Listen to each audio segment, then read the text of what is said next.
Abra sua Bíblia, por favor, na primeira epístola de Pedro, no capítulo 5. 1 de Pedro, capítulo 5. Nós vamos ler juntos os versículos 5 e 6. Versículos 5 e 6. Se alguém perto de você estiver sem Bíblia, deixa ele acompanhar aí contigo. O texto diz assim: rogo igualmente aos jovens, sede submissos aos que são mais velhos. Outros sim, no trato de uns com os outros, cingi-vos todos de humildade. A palavra cingir significa vestir. Então ele está dizendo, vesti-vos todos de humildade. Diga isso comigo, cingi-vos todos de humildade. Não naquele modo aleluiado, mais empolgado. Vamos lá, cingi-vos todos de humildade. Porque Deus resiste aos soberbos, contudo aos humildes concede a sua graça. Mais uma vez, porque Deus resiste aos soberbos, contudo aos humildes concede a sua graça. No versículo 6, o apóstolo Pedro diz: humilhai-vos, portanto, sobre a poderosa mão de Deus, para que Ele, em tempo oportuno, vos exalte. Amém.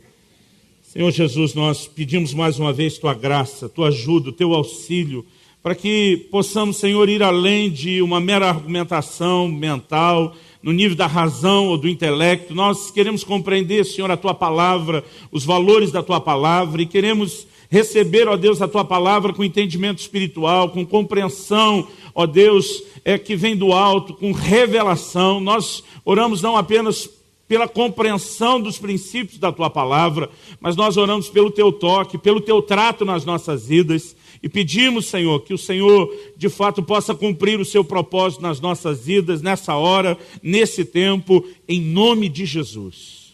Amém. Se você crê e concorda, diga amém.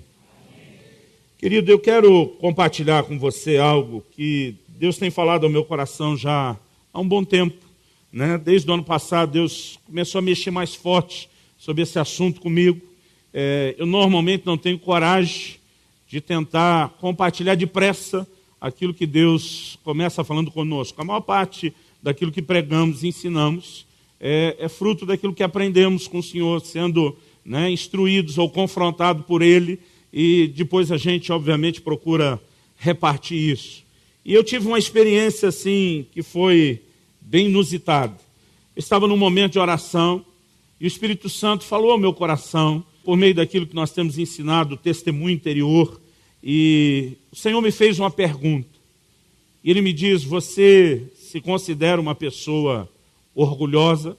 Eu falei: Deus, eu não posso dizer que eu sou totalmente humilde, mas assim, diante daquilo que eu vejo nos orgulhosos, eu acho que eu também não sou totalmente orgulhoso assim, não. Eu acho que alguma coisa no seu processo já andou na minha vida, e eu estava quase com vontade de dizer para Deus, né, até do livro que eu escrevi sobre os 10 homens mais humildes do mundo e como eu treinei os outros 9. Mas quando ele fez a pergunta: você se considera, irmão, eu sabia que via chumbo. No fundo, eu já estava tentando me defender. Eu digo: olha, talvez não seja assim o mais humilde, mas o mais orgulhoso, acho que não sou, não. E naquele momento, quando Deus me perguntou sobre orgulho, muita coisa me veio à cabeça.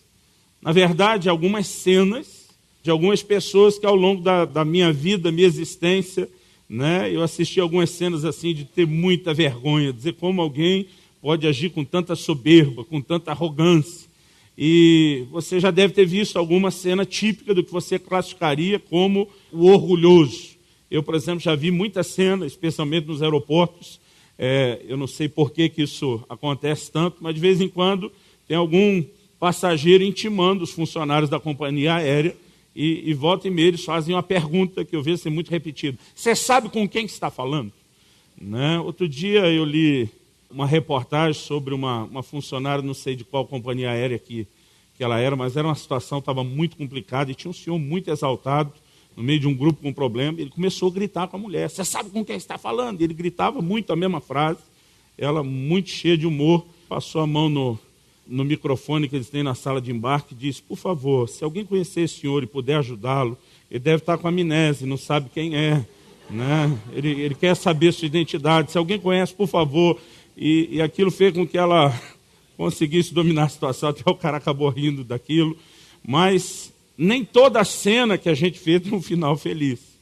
Aliás, desse sabe quem está falando, irmãos? Eu preciso só contar uma história e sair um pouco da mensagem, já volta. É melhor a gente rir agora, porque nós vamos chorar depois, aleluia.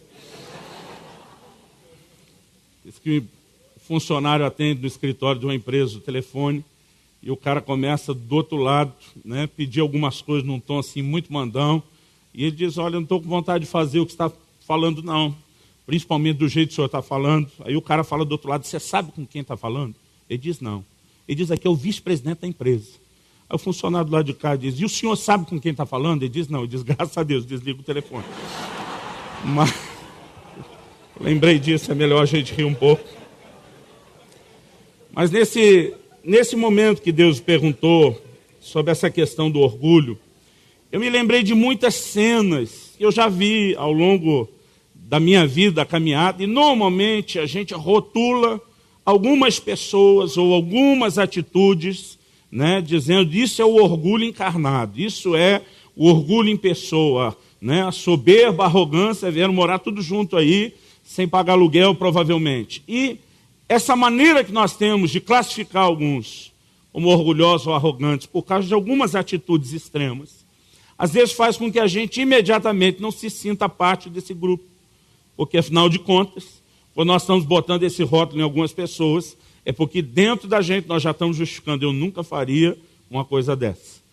E na verdade, querido, existe muito orgulho escondido na minha e na sua vida. Naquele momento, quando Deus perguntou se eu era uma pessoa orgulhosa, eu falei que eu achava que não era muito. E Deus começou a falar comigo sobre algumas questões que eu quero chamar hoje de as faces do orgulho. Ele tem algumas caras diferentes. E eu quero te ajudar a entender um pouco dessas faces do orgulho, querido, porque essa estrutura de orgulho ela tem que ser destruída da nossa vida, né? E nós não vamos conseguir destruir essa estrutura sem conseguir mapeá-la primeiro, sem conseguir enxergá-la primeiro, porque o que o apóstolo Pedro está falando é muito sério. Ele diz, Deus resiste ao soberbo, mas dá graça aos humildes.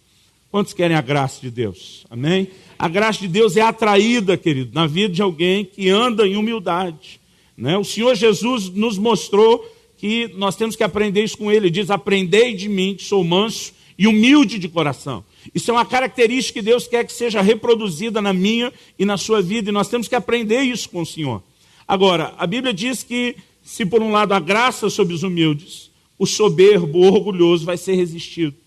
E muitos de nós, querido, temos deixado de algumas áreas da nossa vida experimentar o favor de Deus por conta da nossa atitude de orgulho. E isso muitas vezes está ali tão mascarado que a gente sequer consegue ler ou enxergar essa atitude como sendo uma atitude de orgulho. Alguém diz que o orgulho é algo parecido com o mau hálito. Diz que quem tem não percebe, mas todo mundo está perto, né, reconhece. Talvez você possa dar uma sondada, né, nas pessoas à sua volta e dizer como que vocês leem o meu comportamento, como que vocês leem essas minhas atitudes. Mas eu acredito que uma boa forma de enxergar o que está dentro de nós, não é nem tentar enxergar sozinho, nem só pedir ajuda aos que estão próximos, mas é talvez fazer aquela oração do salmista, sonda-me, ó Deus, e conhece o meu coração, vê se há em mim algum caminho mau. Né? Naquele dia o Senhor começou a falar comigo sobre algumas dessas faces do orgulho, e à medida que Deus foi me fazendo olhar o orgulho ou o orgulhoso, não só como aquele tipo de gente que fez aquela única coisa, mas à medida que fui enxergando essas faces, eu comecei a perceber, querido, que ainda tinha muito dessa estrutura de orgulho na minha vida, que eu nunca tinha enxergado como orgulho, que eu nunca tinha sequer confrontado. Né? Queria estar aqui podendo te dizer que um ano depois de estar meditando, refletindo, orando sobre isso, já está tudo tratado. Né? Mas, para ser honesto e para ser humilde com você, nem essa estrutura toda de orgulho foi ainda tratada como deveria. Mas eu consigo olhar para trás e ver um processo onde, pelo Espírito Santo, pela ação da palavra de Deus, depois de mapear essas faces do orgulho, algumas dessas áreas eu tenho conseguido tratar muito melhor do que antes de ter enxergado. Eu espero que isso te ajude, querido, para que você não fique nesse lugar, né, de ser resistido por Deus, mas onde você entra num lugar onde a graça do Senhor vai se manifestar intensamente na sua vida. Quantos querem mais de Deus? Amém? E nós precisamos aprender esse caminho, querido, de se humilhar debaixo da mão potente do Senhor, porque Ele diz a Escritura, seu tempo vai nos exaltar. Você pode dizer amém? Então, naquele dia, Deus falou comigo a respeito de algumas coisas. A primeira pergunta que o Senhor me fez, antes de mostrar uma das faces do orgulho, Ele me perguntou o seguinte: por que no início do seu ministério, você gastava muito mais tempo em oração, se preparando para as ministrações do que hoje? Eu falei: Deus, no início do meu ministério eu pregava de vez em quando. Eu era solteiro, ainda não era um pai de família, não tinha toda essa carga de agenda. É lógico que eu tinha muito mais tempo para orar. E o Senhor me disse: você pode se esconder atrás da desculpa do tempo. Ele diz: mas essa é uma das faces do orgulho que você não está enxergando na sua vida. Deus me disse: ela se chama autossuficiência. Ele diz: quando você começou o seu ministério, você era tão dominado por um sentimento de eu não sei fazer isso como deveria ser feito. Isso te levava a me buscar muito mais em oração, dizendo: Deus, eu preciso de você para que eu possa fazer isso bem feito. Deus me disse, depois de mais de 20 anos de experiência, você acredita que já sabe fazer isso tão bem, que você já não sente que precisa tanto de mim como no início. Irmão, eu queria dizer para Deus que Ele está errado, mas Ele nunca erra. Ele está sempre certo. Vira para o irmão ao seu lado e fala: Deus está sempre certo. Fala para o irmão ao seu lado: você nunca vai ganhar uma discussão com Ele. Naquele momento eu comecei a enxergar, querido, que o que tinha diversas outras desculpas na minha vida era, na verdade, uma das faces do orgulho que eu nunca tinha enxergado como orgulho. Eu vou falar sobre cada uma dessas coisas. A segunda, o Senhor me fez uma pergunta a respeito da interação com outras pessoas em ministério. E Deus me perguntou se, mesmo sabendo trabalhar em parceria com tanta gente, se eu entendia o quanto eu precisava de todo mundo, né, de todas as pessoas. E eu falei: Deus, de algumas eu não preciso não. E o Senhor falou para mim: essa é uma outra face do orgulho, é a independência. Deus nos criou, querido, para que nós possamos viver não numa atitude de dependência das pessoas, mas de interdependência. Uma atitude completa de independência, ela é uma das faces do orgulho, e Deus começou a mostrar isso na minha vida. Terceiro lugar, Deus falou comigo sobre os sentimentos que muitos de nós temos de justiça própria. Quando a gente começa a se orgulhar, né, daquilo que a gente fez em Deus, do que construiu, do como nós deixamos, né, de pecar, quando a gente começa a se comparar e se medir com outros, numa atitude onde a gente tem a capacidade enorme de criticar os outros e elogiar nós mesmos, Deus começou a me mostrar que a justiça própria é uma das faces do orgulho. A quarta coisa que Deus falou comigo foi a respeito, né, do que a Bíblia define como vanglória. Quando nós deixamos de dar a Deus glória e começamos a achar que nós somos alguma coisa, isso se transforma numa atitude de vanglória. Em último lugar, Deus começou a falar comigo sobre o sentimento que muitas vezes nós temos. Na verdade, eu acredito que todo mundo, no fundo, acha. Se todo mundo fosse como ele, o mundo seria bem melhor. Na verdade, a maioria de nós acha que tem o melhor temperamento. A maioria de nós acha que tem sempre a melhor opinião, né? E, consciente ou inconsciente, essa coisa de se achar melhor, ou de se sentir sempre o padrão e a referência, também é uma das faces do orgulho. E eu quero tentar, querido, da forma mais rápida que eu conseguir, mexer um pouco nessas 5 características. Não quero limitar o orgulho só nisso, mas foram as áreas onde Deus, com muita clareza, começou a me confrontar. A primeira delas, que eu mencionei sobre a autossuficiência, tem a ver com essa questão de como eu deixei de estar buscando em Deus manter aquela atitude de dependência que existia no início. E eu acredito, querido, que todos nós precisamos ter uma alma sarada, precisamos encontrar um lugar de uma confiança e uma segurança interior muito, muito bem firmado e fortalecido no Senhor, em relação à nossa identidade, ao nosso chamado. Mas a nossa responsabilidade, querido, não é crer na gente. Para qualquer coisa que Deus nos chama a fazer, principalmente crer no Senhor e naquilo que Ele vai fazer na nossa vida e através de nós.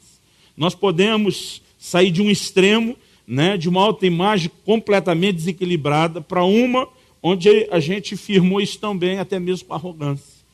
E naquele momento, Deus começou a me fazer pensar acerca de algumas coisas. Eu quero que você abra a sua Bíblia comigo, em Tiago, no capítulo 4, no versículo 6. Eu não vim aqui, querido, te apontar o dedo, mas eu espero que ao compartilhar o confronto de Deus comigo, que a carapuça sirva e possa te ajudar também.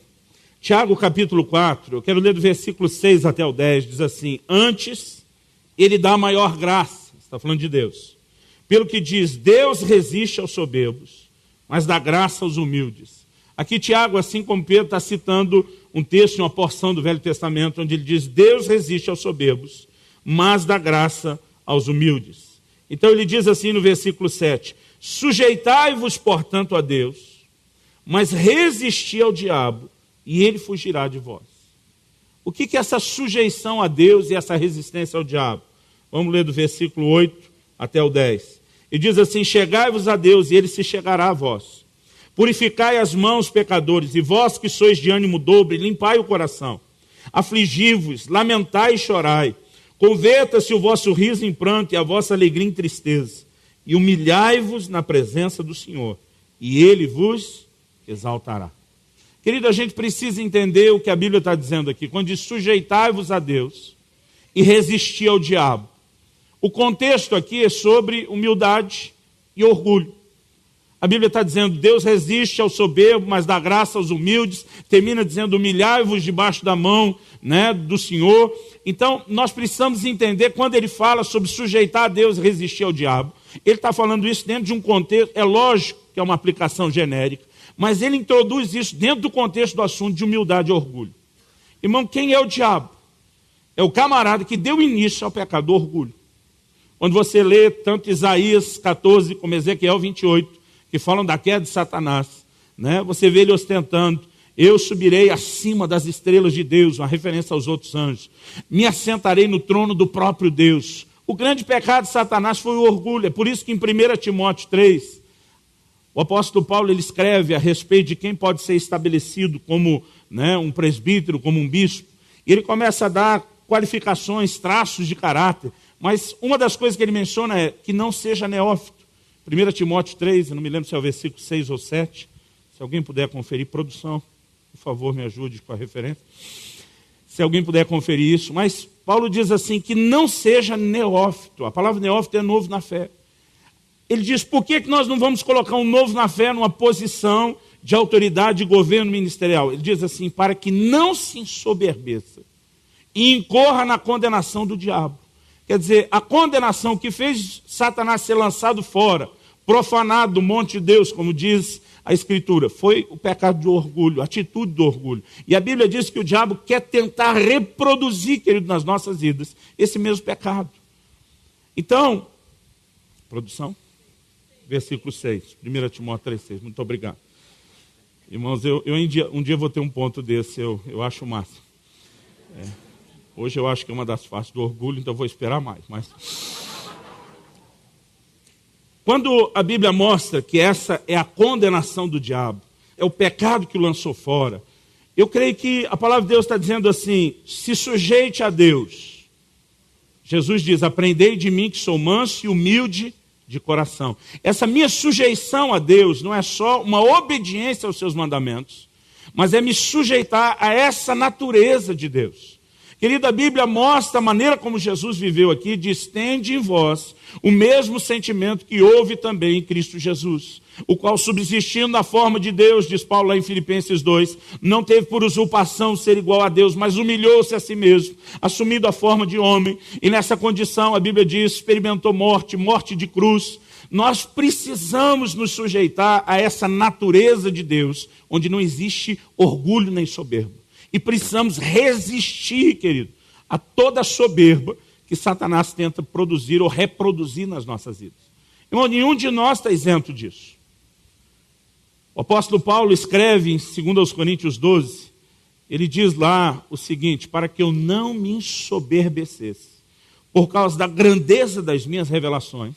Ele está falando de ter sido arrebatado até o terceiro céu, ter visto e ouvido coisas indizíveis. E ele diz, para que eu não ficasse com a bola cheia demais por causa de tudo isso. Ele diz, me foi dado um espinho na carne. Diz, Deus me deu um espeto, para toda vez que o balão estiver cheio demais, ele dá uma cutucada. Se um camarada, querido, como Paulo, o nível de maturidade em Deus que alcançou, está dizendo, olha, para que eu não me soberbeça, Isso significa que até mesmo as nossas experiências em Deus e uma vida profunda no Senhor pode ser motivo para que eu e você nos enchamos de orgulho. Eu acredito, querido, que nós precisamos ter muito cuidado, a ponto de entender que nós não podemos reproduzir essa atitude de autossuficiência. Você vai ver isso em muita gente na Bíblia. Um cara que me chama a atenção por uma atitude de autossuficiência é o rei Asa. No início do reinado dele, ele tem uma batalha e ele tem que enfrentar o exército etíope. Ele tem 300 mil homens de guerra em Judá, 280 mil homens de guerra em Benjamim. São ao todo 580 mil homens de guerra. Só que do lado de lá os etíopes estão vindo com 1.300.000 homens de guerra. Você consegue achar que essa batalha é parelha? De jeito nenhum.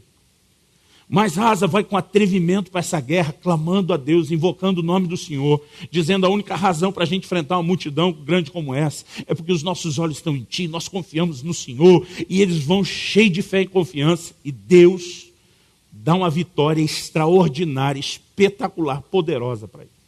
Só que o tempo passa. Daqui a pouco, existe uma outra batalha que vai ser travada por Asa. E dessa vez, em vez de buscar o Senhor e confiar ao Senhor, ele vai fazer aliança com alguns outros povos. Como quem disse, isso aqui a gente segura. Muitas vezes, querido, essa é a forma e a maneira como nós agimos na nossa vida. Nós deixamos de viver naquele lugar de profunda confiança em Deus, de dependência de Deus, de correr atrás do Senhor dizendo, eu preciso muito de você, do seu toque, da sua intervenção. E por alguma razão, querido, em algum momento eu e você vamos lidando com as coisas como se a gente soubesse administrar e não precisasse tanto de Deus. Até que chega o momento do fim da vida de Asa. Se você quiser ler comigo, 2 Crônicas 16, versículo 12. Eu acho particularmente muito triste esse relato. 2 Crônicas 16, 12. A Bíblia diz que ele ficou enfermo no 39º ano do seu reinado. Caiu Asa doente dos pés. A Bíblia diz que sua doença era em extremo grave. A Bíblia diz, contudo, na sua enfermidade, não recorreu ao Senhor, mas confiou nos médicos. Irmãos, a Bíblia não traz nenhum ensino contrário à medicina.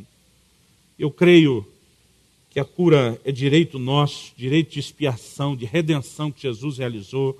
Eu creio que nós podemos exercitar fé e receber o toque e intervenção de cura. Nós temos procurado não apenas viver isso de forma pessoal, ensinar, pregar, ministrar sobre a vida dos irmãos, mas eu não consigo ter essa mentalidade que um crente não pode buscar ajuda do médico, não pode tomar nenhum tipo de remédio. Eu fico olhando para algumas coisas na Bíblia e eu percebo que algumas delas o próprio Deus, na sua sabedoria, deu. A Bíblia, quando fala das árvores, diz que a fruta seria para alimento e a folha para remédio. Você vê Paulo se referindo a Lucas como médico amado. Ele não diz só que é um companheiro amado de viagem, ele diz é um médico amado. Na verdade, ele tinha um médico pessoal, dentro da equipe, cuidando dele, era muito agradecido. Ele chega a aconselhar Timóteo e diz, olha, não toma só água, por causa do seu estômago, dessa enfermidade, coloca um pouco de vinho, algumas questões que naturalmente nós podemos resolver. Agora, o problema de Asa não foi ter procurado os médicos, foi ter confiado neles e ter descartado Deus. Como quem diz, meus médicos resolvem isso e eu não preciso de você. E os médicos não puderam resolver.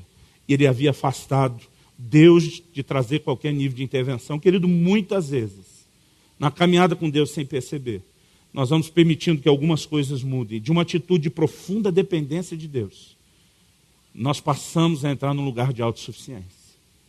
Eu acho que a gente precisa levar isso em conta, porque Deus fala com Israel a respeito do maná. Em Deuteronômio 8, Moisés diz assim, o teu Deus te humilhou, te fez ter fome e te ensinou a depender dele. Querido, algo que nós precisamos aprender é andar na dependência do Senhor. Você pode dizer amém? E muitas vezes nós não percebemos que a autossuficiência ela é uma faceta do orgulho. Eu separei a autossuficiência de independência, querido, porque na autossuficiência normalmente eu quero falar da nossa desconexão com Deus. E independência, os dois são muito parecidos, eu quero falar de como desconectamos das pessoas. Quando Deus me perguntou a respeito de reconhecer o valor de cada pessoa, que o Senhor vai colocando próximo de nós, eu no meu coração questionei isso, como quem diz para Deus, tem gente que não vale muito a pena você manter por perto, que eles não vão fazer muita diferença, que eles não vão te acrescentar. Mas na verdade, querido, eu acredito, quando a Bíblia diz sujeitai-vos uns aos outros, Existe parte do depósito de Deus que Ele colocou na vida de cada um e que Ele pode transferir ao nosso coração através de cada pessoa. Eu acredito que nós precisamos aprender a ter um coração ensinável e não podemos nos isolar, nos desconectar. Provérbios 18:1 diz: o que vive isolado, que se isola, insurge-se contra a verdadeira sabedoria. A Bíblia diz que ele está buscando só o seu próprio interesse. Normalmente quem está se isolando, querido, ele quer levar em conta só o que é dele. Porque a aproximação envolve não apenas você deixar alguém te ajudar naquilo que é importante para você, mas envolve você também ter que ajudar as pessoas naquilo que é importante para elas. E Deus me fez lembrar de uma situação, eu já contei isso aqui em outra ministração, logo no início do meu ministério, quando morava ainda em Guarapuava. Eu lembro que no final de um culto nós tivemos um mover de Deus muito precioso. Depois de ter pregado, estava orando com os irmãos que vieram na frente, e começou a fluir aquele mover de Deus, os dons do Espírito. Eu comecei a dar palavra profética para um, palavra de conhecimento para outro. Em alguns casos eu ia só até a pessoa, falava com ela, em outros falava ali publicamente. E a gente estava ali naquele ambiente do mover de Deus. E de repente eu olho para uma irmã, uma senhora que estava assim, para o lado direito. E na hora que eu olho, que não sei se eu chamo aqui de uma visão ou um vislumbre, foi muito rápido. Mas eu levei um susto, porque para mim, não foi só uma imaginação, eu enxerguei aquilo como se literalmente estivesse acontecendo. Eu vi na mão daquela irmã uma corneta, uma pequena trombeta, não sei como chamar aquilo, de ouro. Eu vi que ela trazia aquilo à boca para tocar, e ao mesmo tempo que com a mão ela trazia a boca e ia soprar, com a outra ela tampava. E eu vi aquela cena e de repente sumiu a corneta, eu ficava olhando de novo, e o Senhor falou comigo: eu quero que você fale com ela a respeito do que você viu. Eu falei: Deus, eu não entendi nada do que eu vi. E o Espírito Santo falou no meu coração. Trombeta, corneta na Bíblia fala de proclamação. O Senhor disse: eu dei uma palavra profética para ela. Ao mesmo tempo que ela sabe que é e que tem que falar, ela está hesitante, ela não quer liberar e não quer entregar essa palavra. Então eu quero que você vá dizer isso para ela como uma confirmação. Porque ela acabou de orar dizendo que se você fosse falar para ela que ela tem uma palavra, que ela ia entregar. Aí eu desci, fui até onde ela estava. Falei: irmã, Deus me deu essa visão. Tinha uma outra senhora do lado dela ouvindo tudo. Ela ficou assim muito emocionada, virou para outra e falou: você é minha testemunha, que eu acabei de orar para que ele viesse. Ela falou: pastor, eu tenho uma palavra de Deus mesmo, e é para você. Eu pensei: lascou tudo. Agora o que quer que ela fale, eu já avalizei como de Deus, tem que receber. Eu falei: por que você não queria entregar? Ela falou: você é meu pastor, não queria chamar a sua atenção, mas Deus mandou chamar a sua atenção. E ela mexeu numa área que eu realmente vinha falhando. Eu não estava fazendo algo que eu já tinha uma instrução de Deus para fazer, eu estava falhando naquilo. E ela me puxou a orelha legal, irmãos. Ela falou: eu falei para Deus, não quero te desrespeitar como líder, mas Ele me mandou entregar essa palavra, então eu pedi que o Senhor viesse com uma palavra de Deus, reconhecendo que eu tinha uma palavra de Deus para você.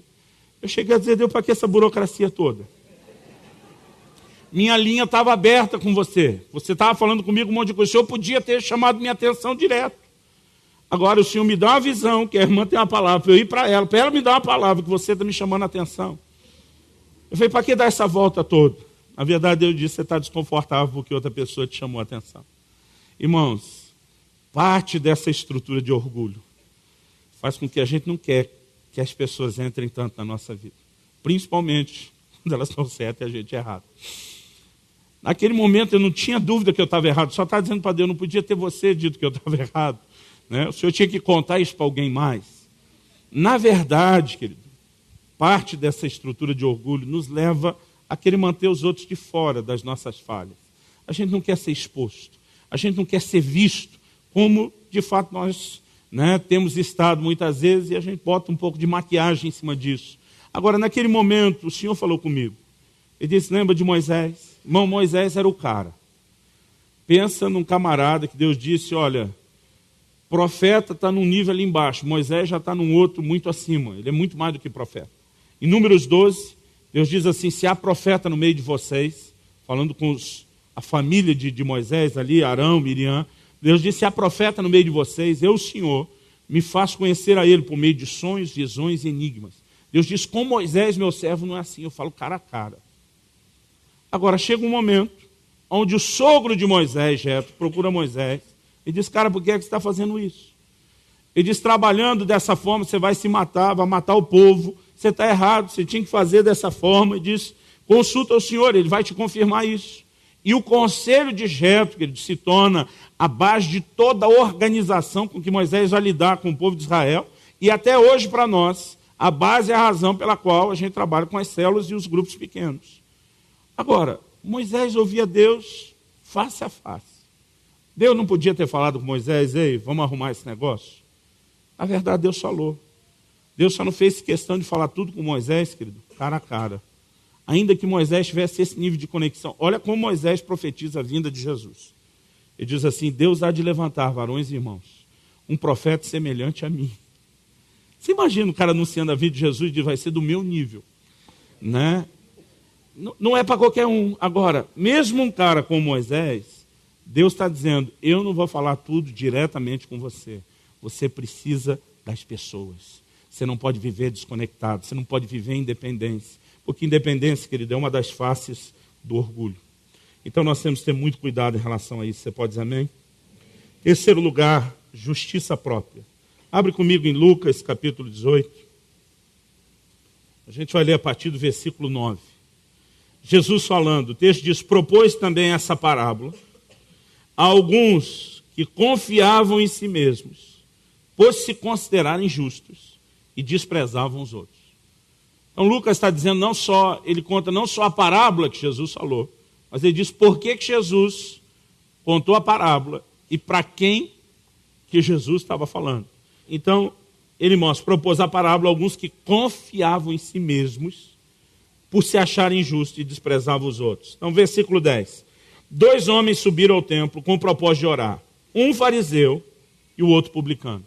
Talvez para você, querido, essa palavra fariseu e publicano não signifique muita coisa. Mas deixa eu te dizer que o fariseu era o que a gente poderia chamar de o beato, o carola daqueles dias. Né? O farisaísmo era a seita mais severa dentro do judaísmo. Pensa nos caras certinho, dedicado, né? Que procurava assim, da melhor forma possível, viver a lei de Moisés.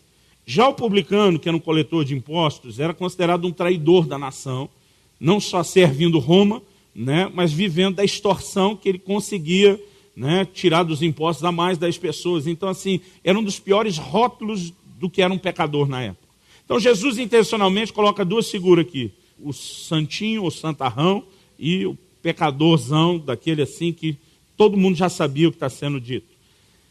Versículo 11, o fariseu posto em pé orava de si para si mesmo. Até isso eu gosto do detalhe que Jesus dá. Tem gente, querido, que mesmo usando o nome de Deus e achando que está se dirigindo a Deus, ele está falando só consigo. O texto diz que ele orava de si para si mesmo dessa forma, ó Deus, imagina até ele falando com a impostação de voz. Graças te dou, porque não sou como os demais homens, roubadores, injustos, adúlteros, nem ainda como esse publicano. Irmão, eu fico pensando se eu fosse um publicano. Se eu sou publicano, estou do lado de um camarada desse orando desse jeito, eu te louvo, Deus, que não sou como os roubadores, os adúlteros e esse tranqueiro aqui do meu lado.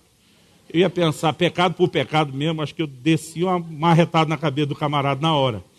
Né? E ele está ali realmente cheio de si, né? Ele continua, jejuo 2 vezes por semana, dou dízimo de tudo o que eu ganho. Versículo 13 assim, o publicano, estando em pé, longe, não ousava nem ainda levantar os olhos ao céu, mas batia no peito, dizendo, ó Deus, sê propício a mim, pecador, tem misericórdia de mim, pecador. Olha o que Jesus disse, digo-vos que este desceu justificado para a sua casa, e não aquele, porque todo o que se exalta será humilhado, mas o que se humilha será exaltado. Ele dá algo que nós precisamos entender. Nenhum de nós vai alcançar nada em Deus, a não ser pela graça de Deus. Jesus disse, sem mim nada podeis fazer. Mas até para ser um bom crente eu preciso de Jesus. Até para andar em vitória sobre o pecado, não é algo que eu produzo por mim mesmo. Agora, a justiça própria, querido, ela é uma coisa muito perigosa. É quando você realmente começa a se achar, né, merecedor de um lugar em Deus, porque você conquistou e construiu algo. E é impressionante, a gente lendo sobre o fariseu publicano, parece o tipo de coisa que nunca a gente faria. Mas a maioria de nós que faz muito isso, a diferença é que a gente não enxerga. No ano passado eu tive uma experiência onde Deus me confrontou muito. Já contei isso aqui, pelo menos eu me lembro que numa reunião para os líderes eu contei. Eu fico muito envergonhado, mas eu vou contar de novo. Eu acredito que foi no ano passado, no início do ano passado, não tenho certeza, o momento quando Deus me confrontou. Mas eu estava numa determinada cidade, num encontro de pastores, os nossos pastores estavam comigo participando, alguns dos pastores das nossas igrejas também estavam lá participando. E eu me lembro que logo no dia que eu cheguei naquela cidade, eu tive uma notícia, né, a respeito de um outro ministro, um camarada que havia tropeçado, caído, pecado, e foi restaurado. E depois de um bom tempo do que já tinha acontecido, ele estava sendo trazido, né, a público, as pessoas estavam celebrando sua restauração, sua volta. Era um momento para a gente ficar feliz, se regozijar. Né? Alguém que foi ferido pelo inimigo na batalha, se permitiu consertar, retratar tudo que fez, mas na hora que aquilo tudo aconteceu, eu não fiquei feliz. Eu não falei nada para ninguém. Passei um zíper na minha boca, mas aqui dentro as coisas estão borbulhando, porque eu já tinha conversado com os meus pastores quando ele teve um problema muito tempo antes. Eu falei, olha, vai acontecer desse jeito. Falei para eles, escreve aí. Né? Ele vai agir nessa situação assim, assado, vão fazer dessa forma, vão isso. No final, eu falei, vão tratar o assunto, como já passou um tempo. Né? Eu brinquei, algumas disciplinas, parece que o pecado assim tem prazo de validade. Então, depois de um tempo, acabou, está tudo certo. E particularmente, a minha opinião, certo ou errado, não importa, era de que o processo não tinha sido como eu achava que deveria ter sido. Então, quando eu ouvi a notícia, em vez de ficar feliz, terminou, eu dentro de mim falei, eu disse, do jeito que eu falei. E eu não consegui olhar para aquele irmão como se ele realmente tivesse restaurado no Senhor. Mas não falei nada para ninguém. Pelo menos não estava, na minha cabeça, não estava cometendo o pecado da maledicência. Só que no dia seguinte, pastor Ney, da comunidade Alcance de Irati, ele tem uma manifestação profética muito forte na vida dele. Eu brinco que ele é uma máquina de sonhos. Ele me procura já pela manhã e diz, amigão, eu tive um sonho com você. Falei, quando? Ele falou, essa noite. Eu falei, daqueles? Ele falou, daqueles. É daquele sonho bem colorido. Ele falou, daqueles bem coloridos. Eu falei, vamos sentar. Eu pensei, vem bomba. Ele falou assim, cara, sonhei com você e fulano de tal. Fulano era o cara que eu tinha escrachado a minha mente. Quando ele falou, sonhei com você e fulano de tal, pensei, Deus ouviu. Eu falei, o que você sonhou? Eu estou fingindo assim que não sei de nada. Ele falou assim, sonhei que vocês dois estavam numa sala. Ele disse, não era uma sala de uma igreja nem de uma casa, não sei explicar, vocês estavam numa sala. E você estava tentando expulsar um demônio dele. Eu falei, mas ele não estava endemoniado? Ele falou, não, todo mundo sabia que não. Mas você tratava ele como se estivesse endemoniado, você estava tentando expulsar um demônio dele. Eu entendi rapidinho a mensagem, né? E ele disse assim, mas de repente entrou, ele falou, ele não se identificou assim, mas pela minha experiência, nos meus sonhos e visões, ele diz, eu entendi na hora que era um anjo de Deus, pelo porte, o semblante, a glória que ele tinha. Ele disse, quando entrou esse camarada na sala, ele estendeu a mão na direção de vocês dois. Ele disse, quando estendeu a mão na direção de vocês dois, ele falou, parece que vocês levaram um coice de um cavalo, vocês foram jogados longe. Eu falei, essa é a história, esse é o momento que o fulano some da história e fico só eu. Ele olhou para mim e disse, como é que você sabe? Eu falei, parece que eu já sei para onde isso vai. Ele falou, o cara realmente sumiu nesse momento, fica só você. E ele me disse assim, quando você levanta, ele disse, você está envergonhado, porque quando você foi jogado daquele jeito e caiu, a sua roupa agora está suja, em um lugar ou outro rasgou, está desarrumado, você está ali tentando se arrumar, envergonhado com aquilo. Irmãos, na Bíblia, as roupas, de Gênesis a Apocalipse, fala da nossa condição diante de Deus. Quando a Bíblia fala de roupa suja e rasgada, pecado, não tem conversa. Quando ele diz que eu estou lá com a roupa suja, rasgada, preocupado, eu já sabia que vinha bomba para o meu lado. Ele disse assim, no momento que você estava daquele jeito, envergonhado por causa da sua roupa, ele diz, o anjo, ou quem quer que seja, aponta para você e fala para mim, ele é um homem de grande integridade. Mas quando ele usa a integridade na qual ele caminha, como um escudo de justiça própria, para se achar melhor do que os outros, ele se tornou um pecador, como qualquer outra pessoa. Irmão, penso num trem que doeu. Naquele momento Deus estava dizendo, quem é você para julgar o seu irmão dessa forma, para se achar melhor do que... Irmão, me diga onde que eu fui diferente do fariseu dessa parábola. E naquele momento o Senhor disse, quando você se esconde atrás de um escudo de justiça própria, você se torna um pecador como qualquer outro. Foi um momento que eu me senti, irmão, farinha do mesmo saco com qualquer criatura da terra. E nós não podemos nunca deixar de perceber algo. Qualquer coisa que alcançamos em Deus, não foi por mérito nosso. É por causa da graça de Deus na nossa vida. Você pode dizer amém? Então, a Bíblia fala de pessoas que confiam em si. Nenhum de nós vai crescer em Deus, nenhum de nós vai conseguir romper com o pecado, andar em santidade, porque a gente é o cara. Mas por causa da graça de Deus na nossa vida. E nós não podemos nunca deixar de enxergar isso. Abre sua Bíblia comigo em 1 Coríntios 15, versículo 9 e 10. Paulo diz assim no 9, porque eu sou o menor dos apóstolos, que mesmo não sou digno de ser chamado apóstolo, pois persegui a igreja de Deus. Mas olha o que ele diz no 10. Mas, pela graça de Deus, sou o que sou. E a sua graça que me foi concedida não se tornou vã. Antes, trabalhei muito mais do que todos eles. Todavia, não eu, mas a graça de Deus comigo. Paulo diz, quando eu olho a minha história, eu tenho que reconhecer que eu sou o menor dos apóstolos, o mafulamba. Ele diz, eu nem merecia ser chamado apóstolo. Ele diz, eu sei que eu persegui a igreja. Ele diz, mas, pela graça de Deus, e tudo que nós somos, ele diz, pela graça de Deus eu sou o que sou, tudo que nós somos, é por causa da graça de Deus, você pode dizer amém? Paulo diz, pela graça de Deus eu trabalhei mais do que todos eles, os demais apóstolos dos quais Paulo se sentiu menor, eu não sou digno de ser chamado como eles.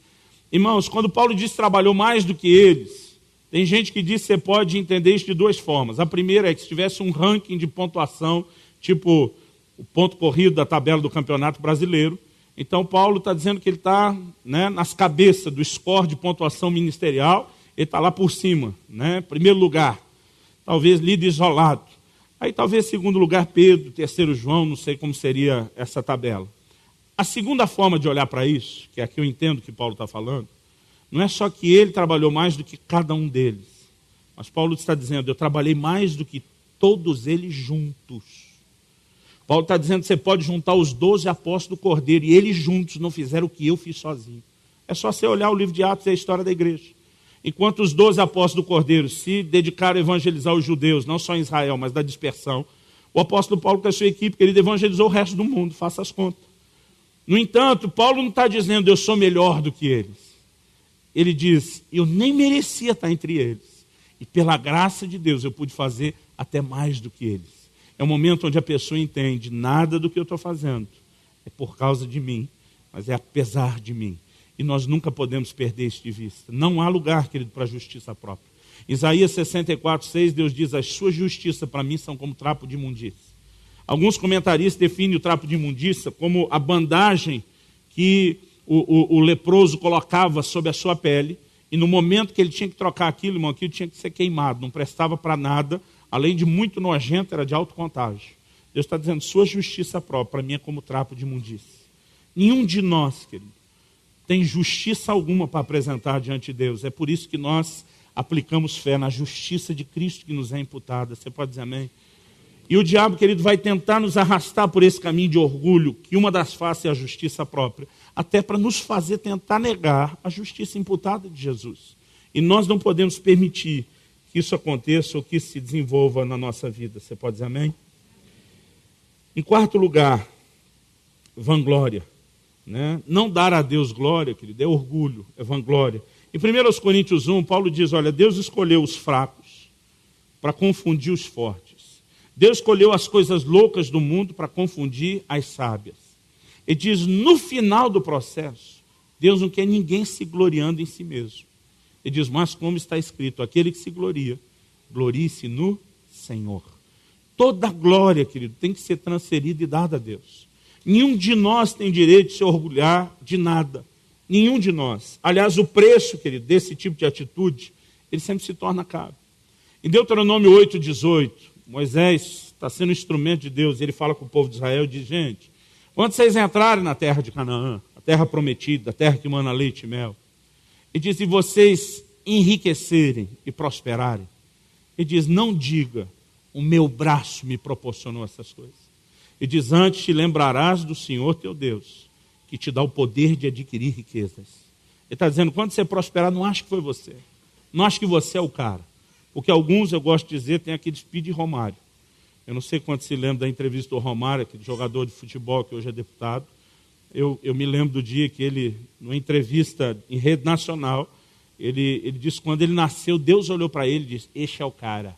Né? Então, quando o cara acha, que até Deus acha que ele é o cara, esse é o speed Romário. Né? E alguns têm esse speed Romário. Acho que até Deus acha que ele é o cara.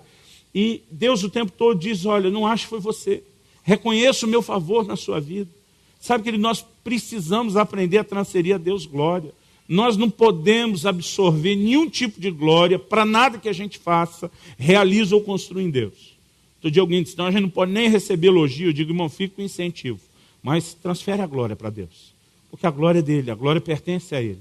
Deixa eu mostrar uma história de como vanglória pode se tornar caro. Abra sua Bíblia em Daniel, no capítulo 4.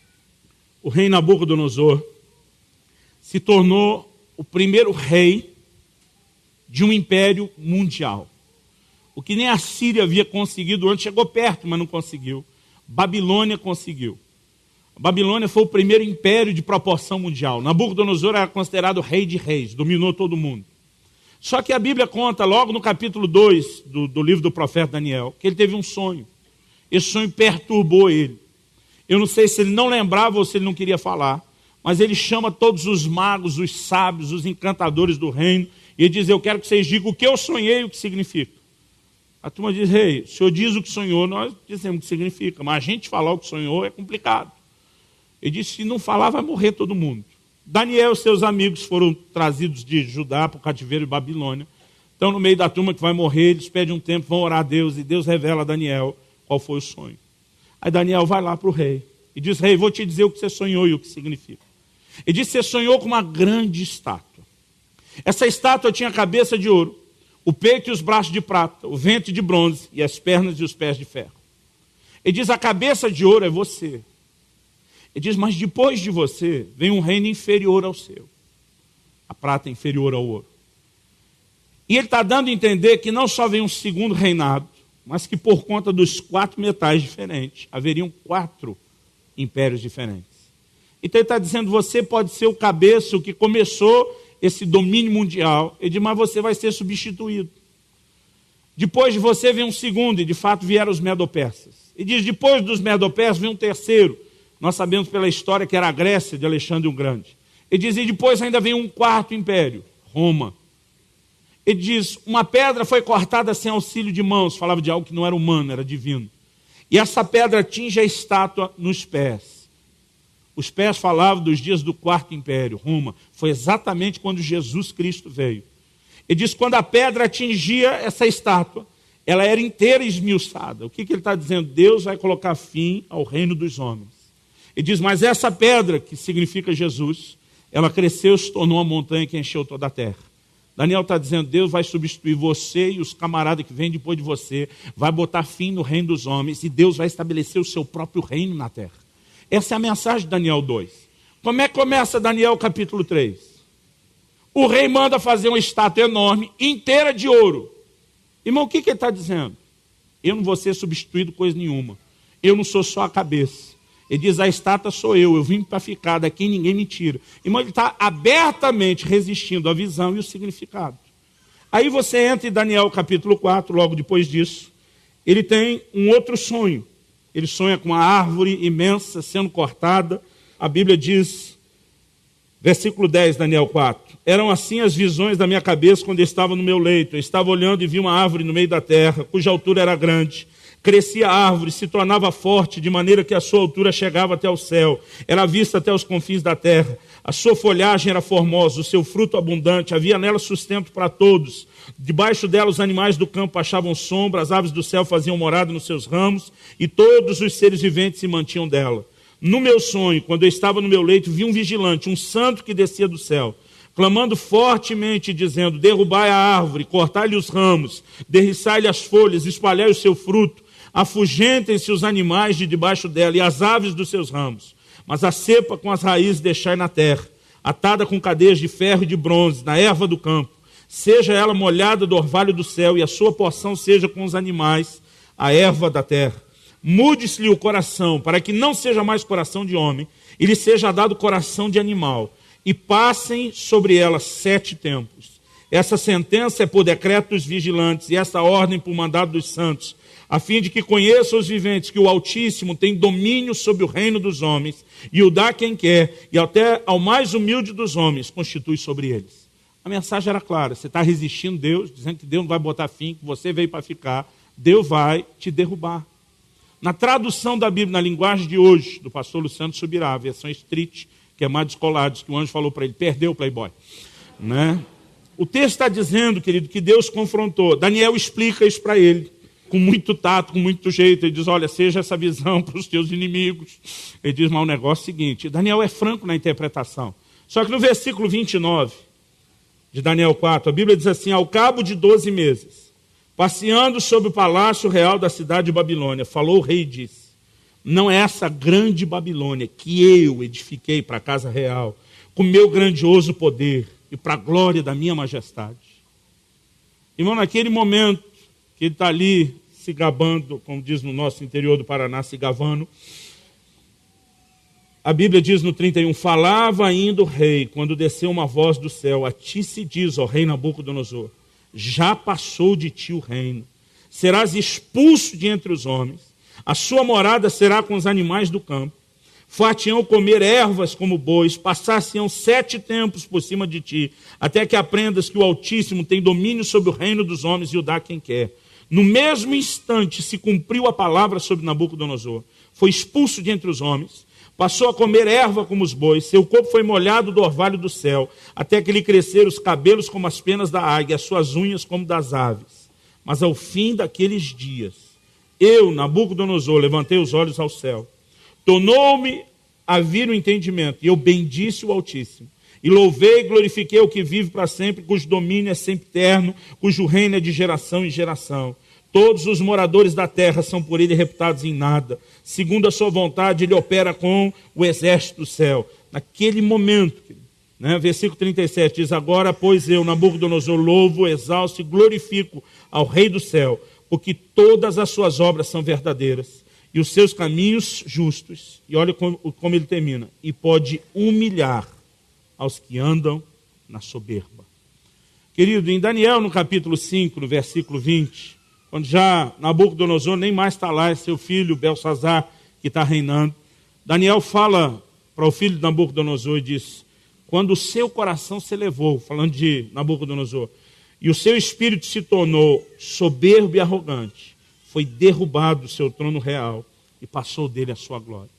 Jesus disse, querido, que todo aquele que se exaltar será humilhado, mas todo aquele que se humilhar será exaltado. Querido, isso não é uma dica, não é uma sugestão, não é uma possibilidade, é uma lei espiritual. Se eu e você trilhamos o caminho do orgulho, e estamos buscando exaltação, promoção, né, vanglória, nós estamos provocando com essa decisão um caminho onde o próprio Deus vai nos levar a um lugar de humilhação. Agora, quando nós nos humilhamos debaixo da sua mão potente, a Bíblia diz: ele a seu tempo vai nos exaltar. Você olha um José que é vendido pelos seus irmãos, e ele chega lá, querido, na condição de escravo. Ele podia estar batendo o pé, dizendo: eu tenho promessa de Deus na minha vida, vocês não podem me tratar desse jeito. O que José fez? Se tornou o melhor escravo. Aí ele vai preso injustamente, se tornou o melhor preso. O que ele está fazendo, querido, o tempo todo? Ele decide se humilhar. E diz: Deus, é a sua mão que governa sobre tudo. Eu me coloco debaixo do seu governo. E a seu tempo ele foi exaltado tremendamente por Deus. Quando nós escolhemos esse caminho de vanglória, de orgulho, o que nos aguarda, que ele não vai ser nada bom. Nenhum de nós tem o direito de olhar para nada que fizemos ou construímos e nos orgulhar disso. O pastor Eibe sempre fala da diferença entre o humilde e o orgulhoso, falando de como cada um olha para o espelho e para a janela. Diz: quando pergunta ao orgulhoso a razão do seu sucesso, ele vai na frente do espelho. Isso sou eu. Eu sou o cara, né? Agora, quando pergunta para o orgulhoso Por que ele tropeçou, fracassou em algumas coisas, ele já não olha no espelho, ele olha pela janela. Sempre foram os outros. Alguém do lado de fora que me sabotou, que não me ajudou. Agora, quando você encontra uma pessoa humilde, de verdade, e pergunta para ela a razão do seu sucesso, ela normalmente olha pela janela. São os outros, são as pessoas que estão comigo. Mas quando você confronta ela e pergunta a razão de ter tropeçado e falhado, essa pessoa normalmente ela vai diante do espelho e diz, não, aí fui eu. Sabe, eu acredito que a gente precisa enxergar e se permitir ser trabalhado por Deus nessa área. Em último lugar, e para terminar, uma das faces do orgulho, querido, envolve fazer com que o orgulhoso ou soberbo se ache melhor do que os outros. Abre sua Bíblia comigo em Filipenses 2. Como eu disse antes, a maioria de nós acha que se todo mundo fosse como a gente, o mundo seria bem melhor. A nossa forma de ser, de viver, a nossa forma de fazer as coisas é sempre a melhor. Né? E se todo mundo fosse igualzinho a gente fica pensando que o mundo seria perfeito. Em Filipenses 2, no versículo 3 e 4, a Bíblia diz, nada façais por partidarismo ou vanglória, mas por humildade, que é o oposto da vanglória, considerando cada um os outros superiores a si mesmo. Não tenha cada um em vista o que é propriamente seu, senão também cada qual o que é dos outros. Aqui, querido, a Bíblia mostra que a gente tem que considerar os outros superiores a nós. Agora, fala sério. Esse não é o tipo de coisa, querido, que é natural, né? Você estar com outra pessoa e considerá-lo maior, considerá-lo melhor, considerá-lo superior. Mas essa deve ser, querido, a atitude de humildade. Olha o versículo 5. Tende em vós o mesmo sentimento que houve também em Cristo Jesus. Ele começa a falar como Jesus se humilhou. Querido, quando Jesus encontra João Batista, eu fico pensando que cena.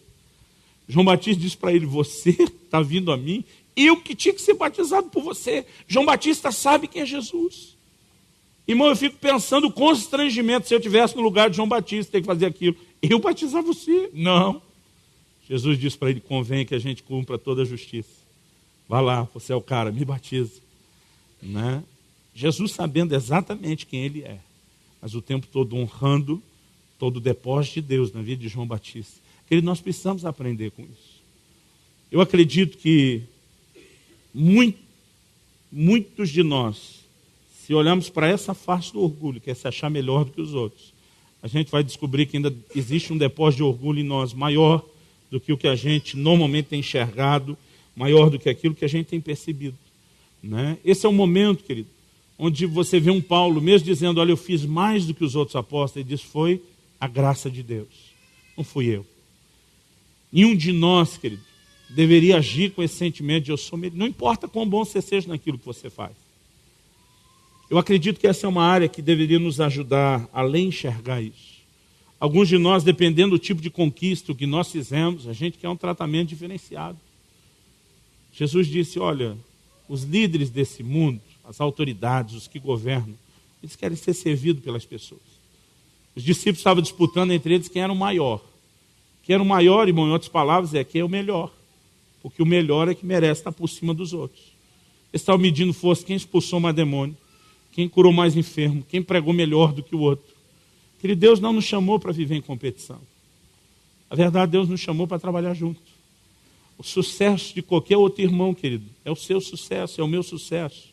O sucesso de qualquer outro ministério, de qualquer outra igreja, é o nosso sucesso. Se tem outra igreja crescendo, prosperando mais do que a gente tem que ficar feliz. É o reino de Deus está avançando. Mas muitas vezes, querido, o sentimento de competição é por quê? Por causa dessa face oculta do orgulho que está ali. A gente tem a necessidade de se sentir melhor. A gente tem a necessidade, né, de medir força de alguma forma.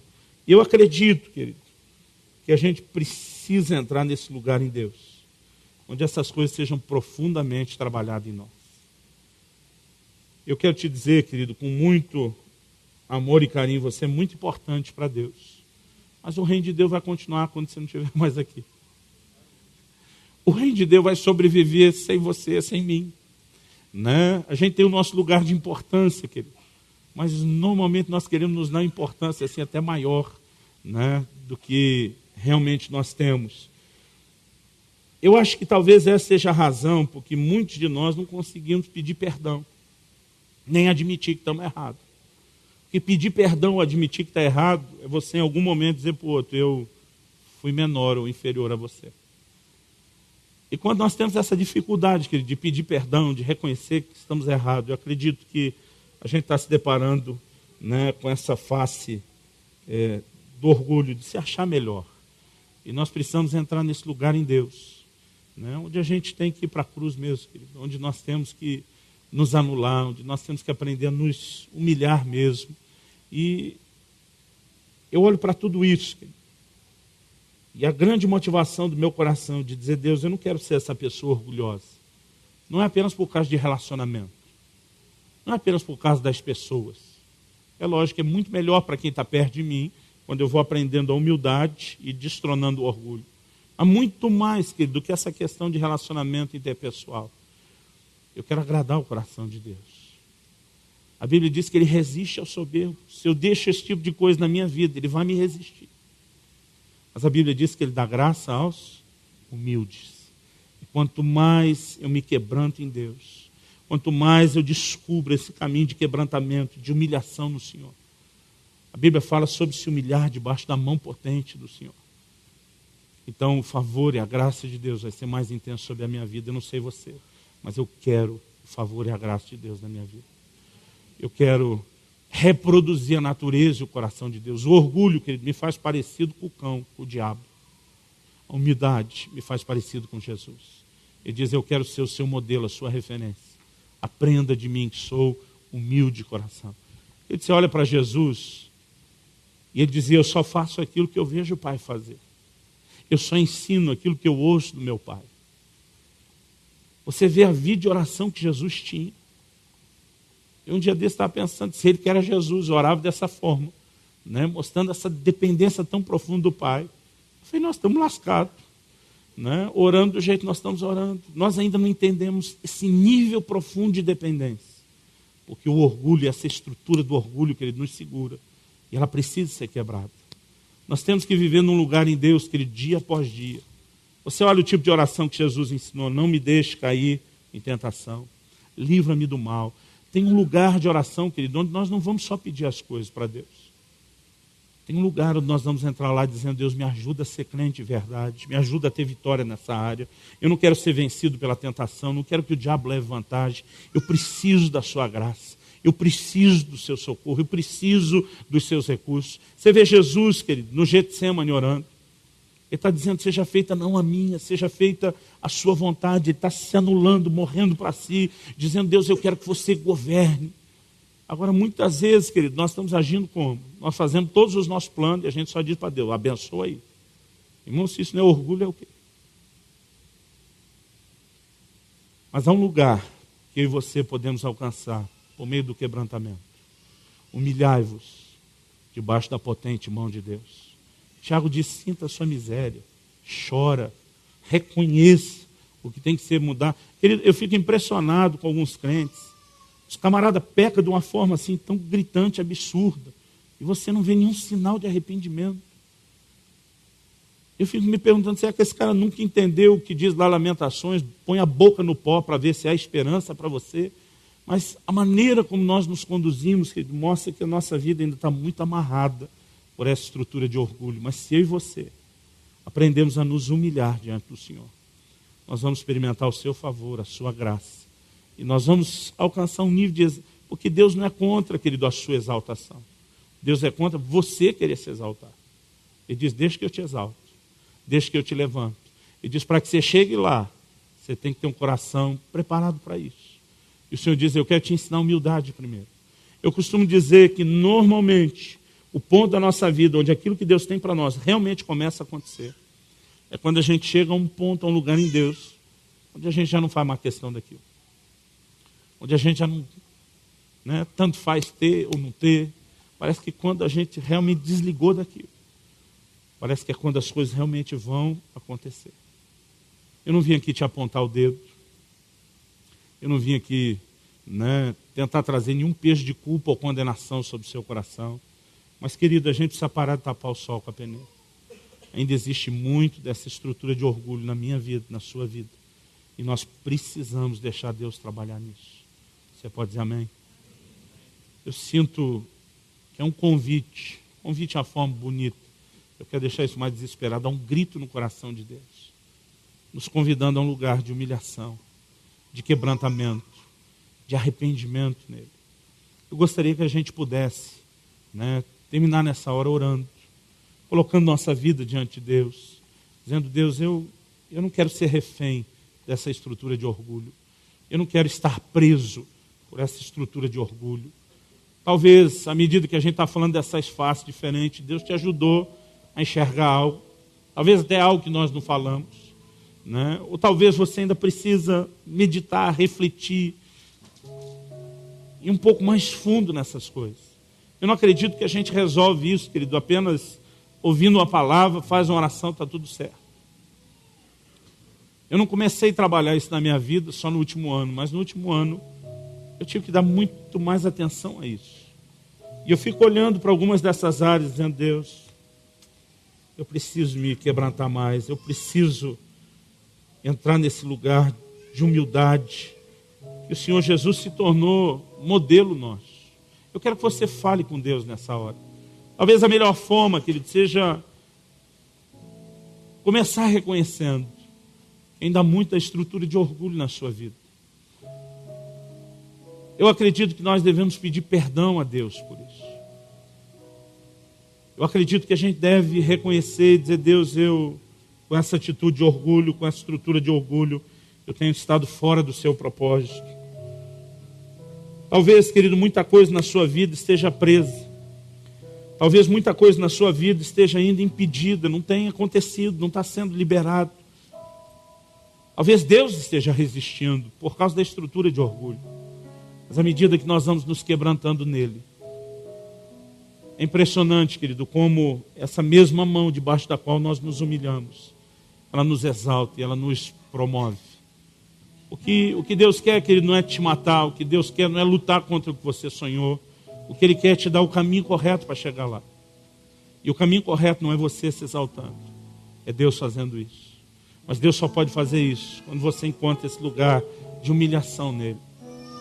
Sabe, querido, talvez você esteja aqui e não faça ideia do que Deus conspirou contra você hoje. O Espírito Santo falou comigo sobre pessoas que têm pecado e não têm se arrependido. Paulo chega a dizer aos Coríntios: eu receio que o meu Deus me humilhe quando eu estiver no meio de vocês e me faça chorar por aqueles que se prostituíram e ainda não se arrependeram. Paulo estava dizendo: Deus quer tanto a restauração dessas pessoas, e eles estavam sendo tão duros. Paulo diz: eu receio que Deus me humilhe como intercessor, a humilhação que eles não querem ter. Porque quando pecamos, querido, deveria haver no nosso coração uma atitude de arrependimento. E muitas vezes, por causa da estrutura de orgulho, a gente não quer admitir isso, a gente não quer reconhecer o quão longe nós somos, o quanto nós erramos, nós não queremos que nada venha a ser exposto, e a estrutura de orgulho nos rouba tanto. Talvez você esteja aqui hoje e deixou de estar num lugar, querido, mais profundo em Deus de oração, dependendo dele. Talvez você, como Deus me confrontou, começou já a se achar muito bom e agir como quem não precisa tanto de Deus. Eu contei para vocês como aquela passagem que Deus nos deu para a Índia me impactou. O Espírito Santo falou: meu coração, você já está no piloto automático. Você parou de depender de mim, de entender como o céu respalda os seus movimentos na terra. O Senhor disse: eu quero fazer isso para você. E Ele fez de uma forma tão surpreendente, eu fiquei chacoalhado. Eu falei: Deus, acho que já faz um tempo que eu não deixo você agir dessa forma. Isso é estrutura de orgulho, autossuficiência, e tem que ser quebrado em nós. Eu quero te desafiar em nome de Jesus. Enquanto os músicos ministram a canção, eu quero que você aproveite esse momento para orar, que você faça isso como você achar melhor. Sentar de pé, de joelho, no seu lugar, aqui na frente, não importa como. Eu só quero te pedir, querido, esqueça quem está perto de você. Deixa Deus fazer algo no seu coração. Talvez o Espírito Santo queira levar alguns de nós a um lugar de contrição, de quebrantamento, de choro. Não lute contra isso. Derrame seu coração diante dele. E deixa Deus fazer aquilo que Ele quer fazer no seu coração essa noite, em nome de Jesus.